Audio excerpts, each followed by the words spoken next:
Good afternoon. My name is Matthew Behnke. I'm a reference librarian at the Kokomo-Howard Public Library, and welcome to Turn the Page. Today, I'm going to share an excerpt from Tecumseh and the Prophet, The Shawnee Brothers Who Defied a Nation by Peter Cozzens.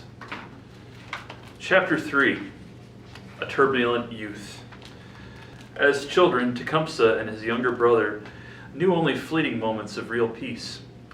Chief Cornstalk's murder in November of 1777 heralded an era of upheaval. That winter, Tecumseh's foster father, Chief Blackfish, led an expedition of 120 warriors to avenge Cornstalk's death. Crossing the icy Ohio River in canoes, the Shawnees fled through the Kentucky forest in a raging blizzard in search of easy victims, keeping clear of the fortified stations. They wove around a salt-boiling party of 27 frontiersmen, nabbing a solitary hunter who revealed himself to be Daniel Boone, now 43 years old. Captain Will, the Shawnee war leader, who had released him a decade earlier on condition he never set foot again in Kentucky, approached Boone as though the white man were an apparition. Putting up a strong front, Boone called out, "How do you do, Captain Will?" The Shawnee squinted at him, puzzled, then broke into a grin of recognition. "How do you do?" he replied, then chastised Boone for having ignored his warning. Speaking to Blackfish through an interpreter, Boone confessed that he belonged to the party of salt boilers. On Blackfish's promise to harm no one, Boone offered to help the Shawnees capture them. Blackfish was as good as his word. Not only were none of the men killed, but Blackfish adopted the middle-aged Boone. After a mild gauntlet run, Boone underwent the adoption rituals.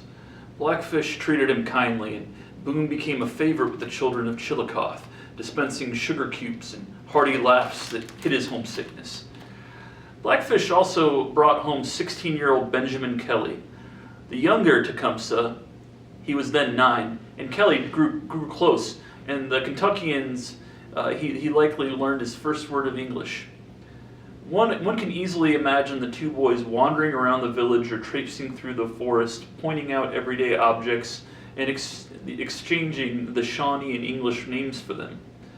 As their familiarity with each other's languages grew, so too did their mutual fondness. Kelly would live with the Shawnees for 5 years. Nothing in Tecumseh's acquaintance with the youthful Benjamin Kelly, or with Daniel Boone and the other adult Kentucky salt boilers who either reconciled themselves to a life among the Indians or eventually escaped, inspired bad feelings in the boy. But events soon would leave Tecumseh with an abiding distrust of Americans.